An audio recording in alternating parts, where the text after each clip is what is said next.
The station was built in 1906. Upstairs, all the corporate officers had their offices. All these buildings down here, that's what Seaford created. That's what you're going to see much of. I can't take it all. The two buildings there is our parts department. The old building is the farmhouse from the original property. The railroad actually used it, and we will again. Then you have the turntable and ash pit, the diesel sitting on the ash pit. The low brick building is our third paint shop. The first two paint shops were made of wood. So, you know, paint is back in the 1800s, rather torchy. Yeah. So the first two paint shops did not survive. But the third one they made out of bricks. The roundhouse started out as 4 stall, then it was expanded to 6 and then 8. And I'm not exactly sure when they did it, but it was also lengthened. Originally it only came back to that hip in the roof. That's why if you look at the structure, that brick extent is before the hip, and there's nothing after. That's because after it was built later. And the locomotives from back then were considerably smaller back in the 1800s. You'll see, I'll show you, I'll stand beside the pillar. This building here, we were struggling with passenger service, but we needed to keep it because we had mail contract. So in about 1926, we formed a bus company called the Pioneer Trail Bus Company, and they did okay. Regional, they'd connect with Greyhound and, you know, the local big communities like Altoona, Huntington, Hagerstown, State College, Harrisburg, so forth and so on. But it didn't do as well as they'd hoped, so they sold it to Greyhound. And Greyhound, of course, was fruitful and multiplied. That building now houses our modern machine shop. And also we have a brake overhaul and repair facility where we can certify brake systems per the feds. And we have a gentleman that's licensed to do that. So we take in a little extra green by doing other railroads' antique brake systems. So that's kind of a extra income, if you will. Helps pay for some of the stuff we got to do around here. We can only go, we can't go past 18 in here. Basically, we only have the first 3 stalls. They're working, they've got that's not sitting on the pit yet, it's still hanging out, so Dave doesn't want anybody around there when he's working. This being a weekday, it's usually pretty sense. Well, there's a lot of people that try. Okay. Every one of these locomotives is sitting on a special pit. That's not part of your tour. We're going to talk about this later. I remember riding that guy 2 feet of snow years ago. Not really.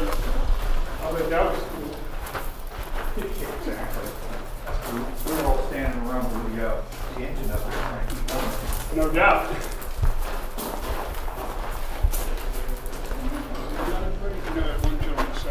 Yeah, he did.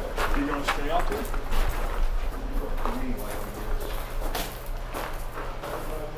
Alright, so I told you Mr. Kowalczyk bought the place in 1956. He didn't scrap it right away. Thankfully. His son Joe is on our board of directors, and Joe actually took over the operation of the railroad after Nick died. But in any case, what occurred was this, you know, just amazing amount of railroad. So he's got his 12 inches to the foot model railroad. The other story that is told is that when he walked in here, he had 6 locomotives in here and the M1, and he heard the locomotive say, "Please don't scrap." Whatever the case, he did not. And then in 1960, the folks in Orbisonia were going to do their bicentennial. They're a little older than Rock Hill. Rock Hill was basically formed for as a company town for the Plymouth, whereas Orbisonia was around in 1700. There's a cabin right across from my house that was part of the Bedford family who had an iron furnace in town. It's their home, and it's dated 17 something. Real old. But anyhow, so they said, can you please bring a locomotive out to Market Street so when the parade comes by, people can say goodbye to the East Broad Top Railroad. And he said, well, I'll tell you what I'll do. I'll do you one better than that. I'll actually fire up a couple locomotives and we'll run some trains. Now, they didn't run to the Grove. It wasn't there yet. But they did run about 3.5 miles out the line. Well, that word got out, not only through the railfan community, but in general. The story actually made the one of the periodicals, Life or Look or Time or New something, where it was a cover story in 1960. It'd be interesting to research that, see if I could find out which one it was. But in any case, he ended up not just having folks from the neighboring communities and the communities served by the railroad, he had folks from all over that came to ride these trains. So that gave him the idea of making it a tourist line. So he got number 12 here, number 14, 15, and 17, and that was going to be the fleet. He actually had his 13-year-old daughter Millie break a bottle of ginger ale over the pilot on this locomotive here. It was ginger ale because even in 1960, this was a dry township. God forbid we break champagne and let it dump on the ground. Yeah. But anyway, don't get me started. So that began the Kovalchik tourist era. And things ran pretty decently. Nick passed away, I want to say in the 70s, I believe. But he passed away and turned it over to his son, Joe. And Joe ran it, and as it got through time, things changed in the tourist industry. There was a couple incidents on a couple different railroads involving steam locomotives. One of them was pretty bad, and that got the FRA looking and quite concerned about steam operations. They were about to say no more steam, and I guess, however that was done, they backed off on that, and instead of that, they came up with a set of specific inspection intervals, specific parts replacements, time replacements of specific components, with the hope that that would preclude any future bad accidents like that. And the problem with that is now Joe's got 4 locomotives that he's got to get done through that process. As well as it wasn't doing that good. So he chose to go ahead and close the doors once again. One of the friends of East Broad Top Volunteers was very interested in finding somebody interested in buying it, investing in it to try to save it.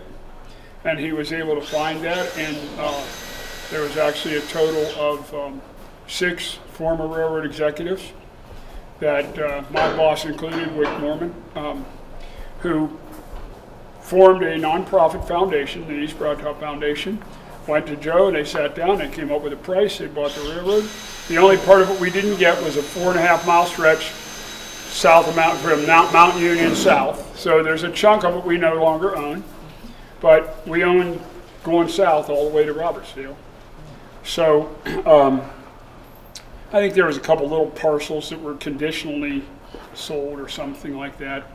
But in any case, we're working our way towards Saltillo now, and quite well, actually. So 16 was the locomotive that Dave and his people, after looking at all of them, felt that it was the least worst and the best candidate for restoration for a first runner. So that was done, and it first ran in February 1st of 2023. Did the Winter Spectacular that same month. And it had a good first season, a decent. Last season, they had found in the annual inspection, they found cracked driver, which is nothing uncommon on steam locomotives, but it has to be addressed. And the problem with that was where they were and such, so they ended up having to address that. And that took a while, but we came back out again. This year, they found some things on the annual inspection again that they wanted to get taken care of so that there wouldn't be any problems. So they're getting finished up on that, and hopefully in the next little bit, some point we'll see her again. But the next one I'm in line would probably be 15. And then the next one after that would probably be 14, but no calendar dates on that stuff yet. As far as the other three, yes, but you got the money, I got the time. So that brings you up to date as far as the railroad. I'm standing by the first 282 that Mr. Seifert bought, 55 tons, 8 drivers, bigger than anything that had been in the previous century, and I told you I'd show you. So the roundhouse only came to here. So a locomotive had to fit between here and that door. Like I said, they were tiny. These, even this one is the smallest of our mics, is big by those standards. That thing is our biggest locomotive at almost 90 tons. So this one was 1911, 55 tons, and then after this, number 14, I want to say was about 1913-ish, and it was 75 tons, followed shortly by number 15, also about that size. Then we got number 16 in 1916, bit heavier, I want to say around 84, something like that. But 16 had some other things that made it a little more modern. Had more modern engine, and it had piston valves instead of slide valves. Had different running gear under it, and it had the boiler that was actually a mosquito. The boiler is what they call superheated. That is, the steam comes out of the throttle, and instead of going straight to the cylinders, it runs through a series of tubes that take it back through the flues of the fire. So now you're reheating the steam, so you're packing more energy into it, more expansion into it, so you're getting more bang for your buck, so to speak. For the same amount of water, you're getting more energy. And it really does work. Most of the standard gauge railroads were superheating their locomotives. From that, when they started doing it, everything that came out was superheated. And the only thing they did change, some of them had throttles up front on the superheater instead of in the dome. So they're not throttling. They're throttling the steam after it's left the superheater. That's what I'm trying to say. It's a one of a kind. So J.G. Brill in the 1920s was building these self-propelled coaches. The nickname for them was Doodlebugs. They were a gasoline electric car, self-propelled coach. They had traction motors on the axles just like a diesel locomotive, but they had a gasoline engine driving a generator. You could buy them in whatever configuration you wanted. Half baggage, half passengers, all passengers, whatever. Pretty much all of the standard gauge railroads in the 1920s and 30s bought these. Most of them bought more than one. So we sold a bunch of them in standard gauge. Well, along comes this little bitty railroad, still a 3-foot gauge railroad, comes to Brill and asks for one. And now this means that in order to make that, Brill's got to retool their entire operation down 3/4 size to make a 3-foot gauge Brill car. And they said, no. But they did say this. They said, we're going to help you guys out. We will sell you all the bits and pieces that we make to put on here, including the engine. Westinghouse will sell you all the bits and pieces that they make to put on here. And we'll sell you the blueprints, the electrical wiring diagrams, the mechanical drawings, etc., etc., etc., operator's manual and all that stuff. And you all can build your own. So they did exactly that. They sent down a kit. And the East Broad Top car shop built this car from the axles to the roof. So it is a Brill car built by the East Broad Top car shop. Wow. So absolutely a one-off, Yeah. nowhere else in the world. The other unique thing about it, at that time, the United States Navy was still operating the rigid airships, the dirigibles. Akron and Cleveland and Canton, I can't remember. Something like that, yeah. They were all Ohio towns. So Brill had designed a 6-cylinder water-cooled aluminum engine for the dirigibles. Okay? Only problem was, Navy liked the other guys. So they didn't buy Brill's design. Now they got these prototype engines around with no place to go. Well, I know I did find out where at least one of them went. So that is the motor in this machine. Really? Wow. This was never the railway post office, it was the mailman. In the baggage compartment, there are a row of boxes. Each box has a 2-digit number. That's the milepost of the post offices. Because back in those days, you didn't have a post office in every single community. One community might have several rural routes or side routes where they took care of a bunch of other communities. So there was only, like, I want to say about a dozen post offices. But this car in 1928, when it started operation, it was everywhere they had tracks. And its final function, apart from being a museum car that they ran for the museum, for the railroad, for the tourist line, South Huntington High School, where it stands now, the railroad runs through their property. When the county was going to build that high school, they wanted it right by 994, which kind of would have been stupid, because then, you know, buses coming right up. But anyway, well, the Kowalczyk Salvage Company owned the railroad right-of-way that passes through the front yard, right? So the school board's like, well, that's abandoned railroad. No, we withdrew the abandonment request. It's not an abandoned railroad. Well, you don't use it. No, but I can. It's my railroad. I own 30 feet either side of that track. Well, but you don't. But I can. Long story short, this young lady took a trip down to the property, pulled up and stopped, and he said, that's one of our trains right there running on our railroad.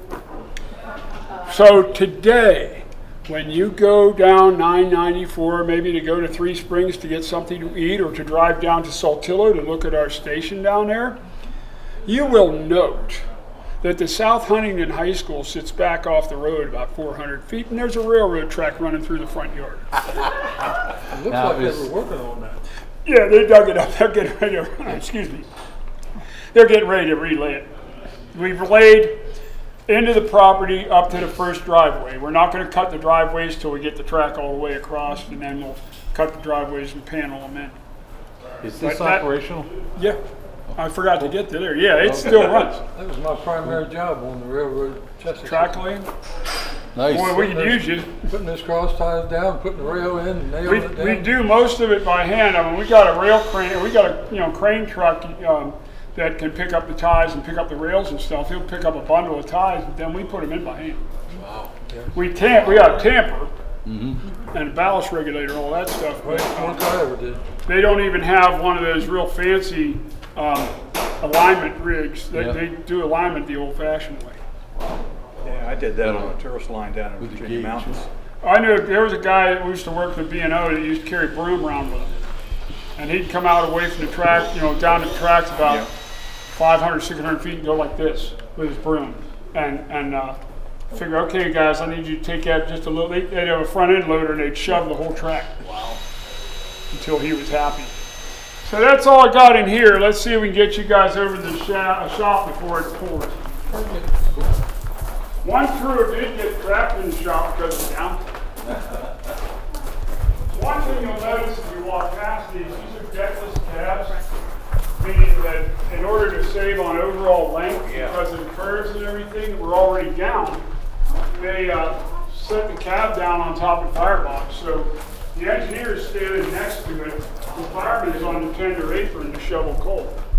Wow. So it's like 475 is the same way up in Strasburg. Oh, is it? Yeah. I can't imagine. Yeah. And the thing is, even though he's got that heat right next to him, it's not. He's still got cold air blasting through the. Yeah. So I don't know how great that is. person, I don't know, I don't want to spend too much time on it, but that's a pulley.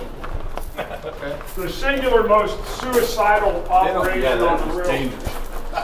That hopper still's got the pockets, Okay. and so does that box. The engine for some reason, I don't know whether the mulches took them off, or they were taking off some of their peel. Turntable, the first one wasn't long enough, the second wasn't heavy enough, because one of the newer locomotives decided to collapse it. Oh. So they got a used turntable from the New York Central in Albany, New York.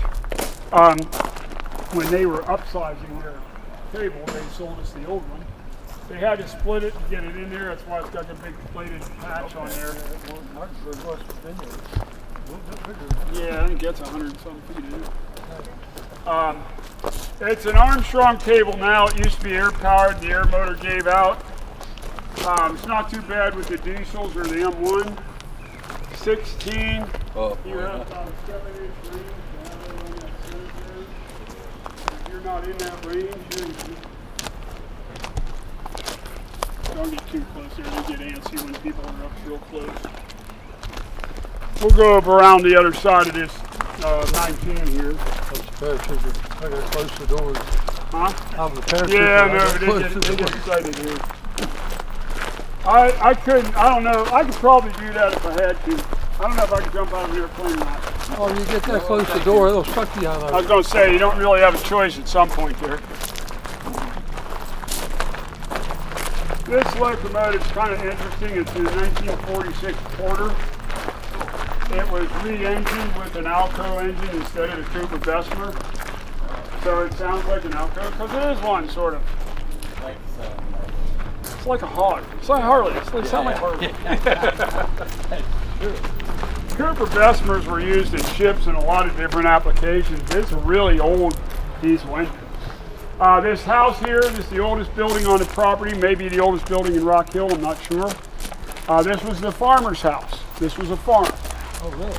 And it was a pretty soft farm because a lot of these buildings try to be reclaimed by nature.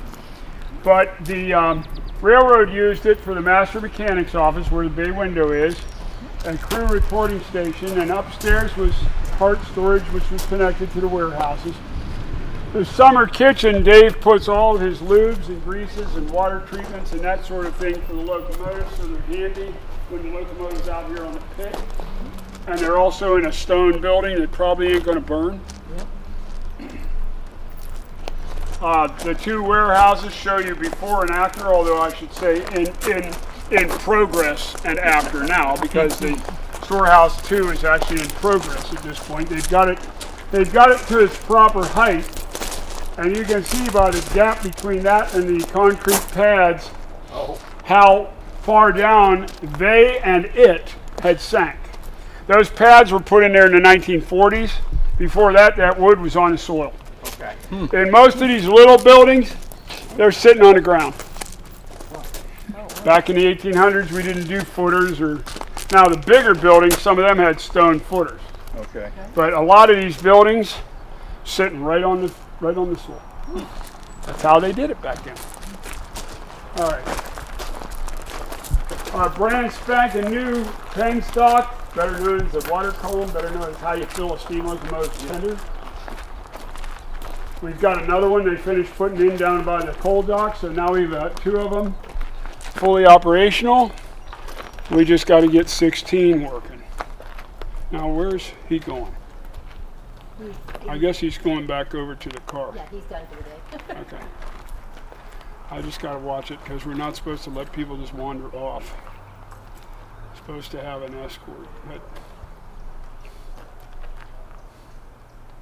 he knows At where least he's he knows to step over the rail, not on it. Yeah. Well, he's on the walkway now. Yeah. I just don't want him. Wait, are we? I don't want him ordered. Just wait. All right, let's go over here and see some cool stuff.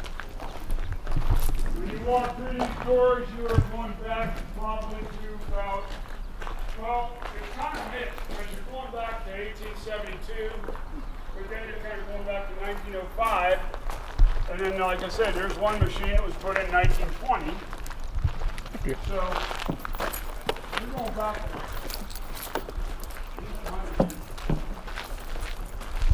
The wheels here, after the railroad closed, we still had an operational blower and shop. So I've also tried to make a little extra money by getting contracts to replace wheel sets and true up wheel sets and that sort of thing. Part of the problem was the boilers gave out in 1958, so that kind of ended that.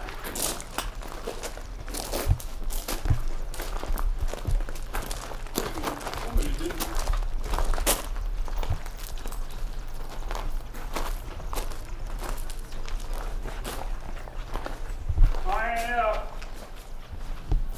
INF. Wow.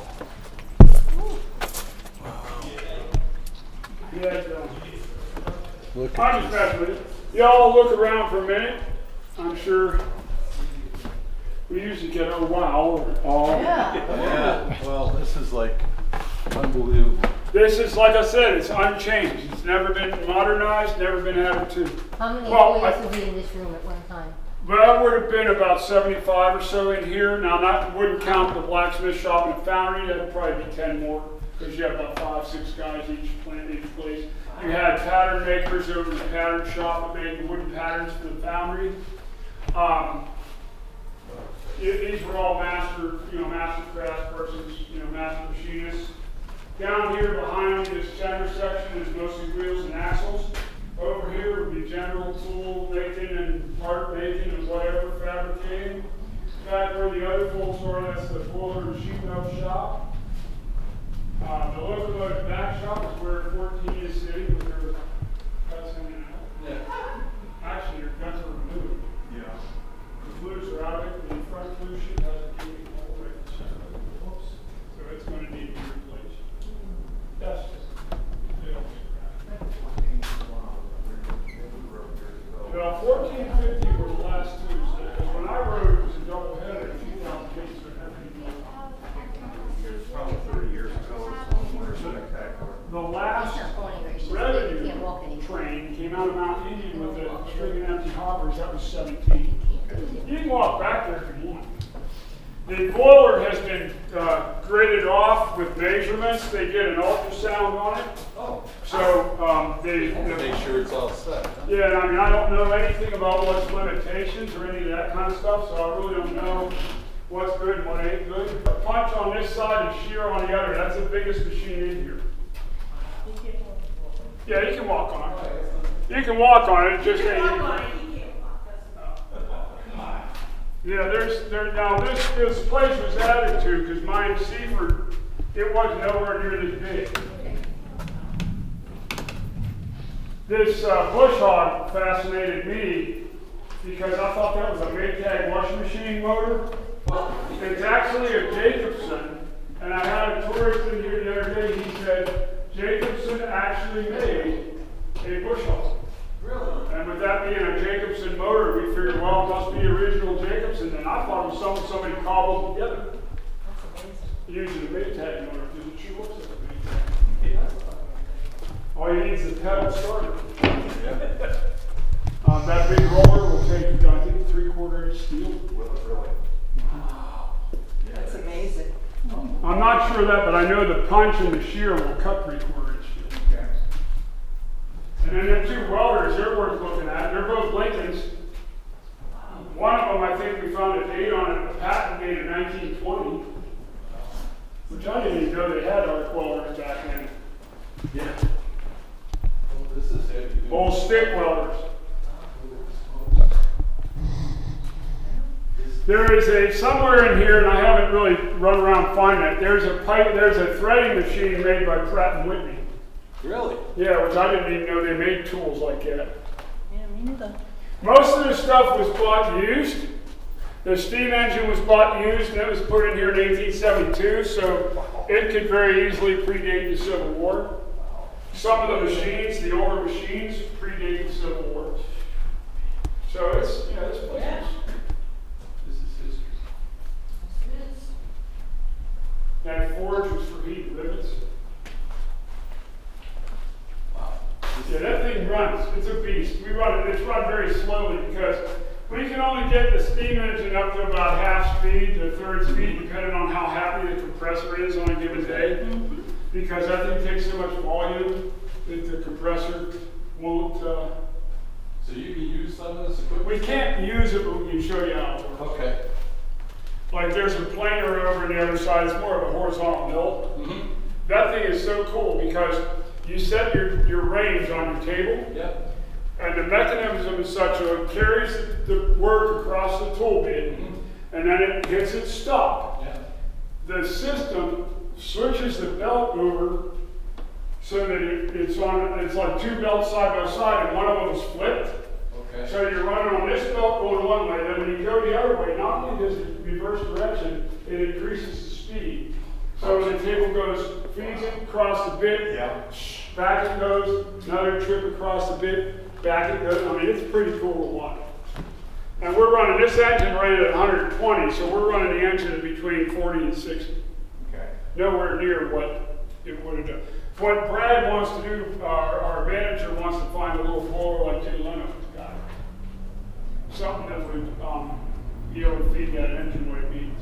The engine's bigger than they ever needed for this place. It really is. It can run everything in here all at once.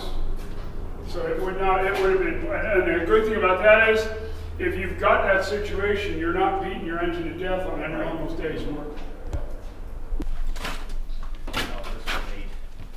Yeah, this is your water pump for the whole facility. Okay. Air compressor. Another thing, this thing has a dynamo in that room there. Really? Oh. Those who had those Macy's suits and Florsheim shoes over next door, their homes were steam heated and had electricity when electricity was not commercially available to this township yet. Now the problem with that is, first off, the electricity went off at 11 o'clock at night and did not come back on until 7 o'clock in the morning. Secondly, y'all neighbors didn't have no electricity, but you did. So that's a detente builder right there. Yeah. I hope it was like, why don't you come on over to our house and have Christmas dinner? Yeah. These two doors right here will move. These are covering up the cistern for the boilers. They will not collapse inward, so they're safe. They just make a lot of racket when you try to step on them. The two pumps in the floor are the feed water pumps for the boilers, I should say. They had the only round-the-clock shift they had here was to keep the fires hot. And those guys would also take care of the steam engine and lubricate it and so forth. I don't know how much of the shaft work they took care of. Each machinist was responsible for his own machine. Wow. So he had to make sure it was lubed properly, he had to make sure it was adjusted properly, etc. Whether he did it or just had somebody else do it. That's about all I can think of. Well, like I said, we had 75, 80 people working in here. Nobody had more than 8th grade education pretty much, because when you reached 8th grade, you could come in here and work. And if you applied yourself appropriately, you could actually become an apprentice to a machinist, and then once you learned his trade, you were good for life. No problem with an income. Very few got hurt, because if you got hurt, you didn't get paid. Right. Yeah. Right. So that don't work. No unemployment, no workman's comp, none of that kind of stuff. We'll walk past the foundry and then watch the shop peek in there and take some pictures. Just gonna walk through. Biggest piece of furniture in the blacksmith shop is a 3,300-pound steam hammer.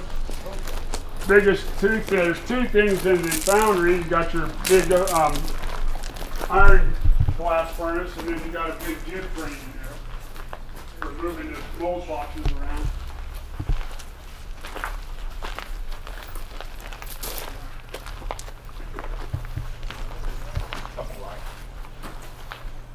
We've got a couple of our youngies. We have a program for 13 to 18-year-olds, and some of those kids are working with the guys to clean up these machines and loosen them up, limber them up, and get them prettied up.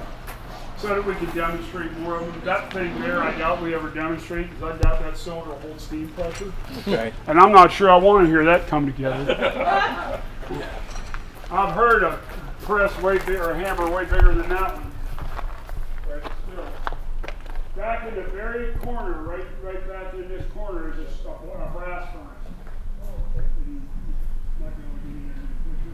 And then the other direction is the oven where they used to bake the mold so that the sand would be solid.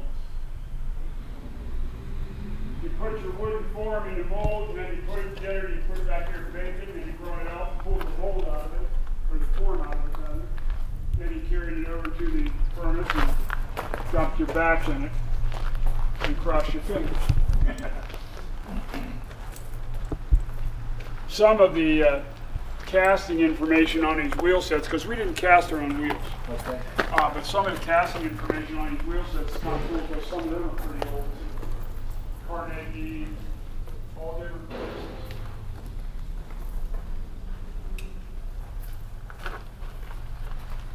The other thing that was interesting to me, how you have those ones that are hollow. They're like shaped differently. Yeah. I don't know if that would be for, that's Wilmington, Buffalo, and all these places. I mean, the only place I know now out this way is Standard Steel down in, or over by Lewisburg, or Lewistown, I mean. It's amazing. American Car Foundry. Yep, can't see that. What was that? February 24th. What's that town? I never heard of Berwick. Oh, Berwick. Oh, Berwick. The bottom of the B. You're the bottom of the B. So I'm not sure where Berwick would be. Yeah. It says EBT 24, so that's probably 24-inch wheel. Yeah. These, I've seen these. This is what happens when the rear seal of a roller bearing lets go. Oh, yeah. Right before the fire. Yeah. Yeah. We had a wreck down there by Baltimore months before the East Palestine wreck. It was on the corridor, so what covered up or ripped up all three Amtrak mains. Oh, no kidding. Coal train come down there and went all over the real estate. But there was 11 cars side by side that stayed upright when they telescoped. Yeah. The rest of them were all over town. Yeah.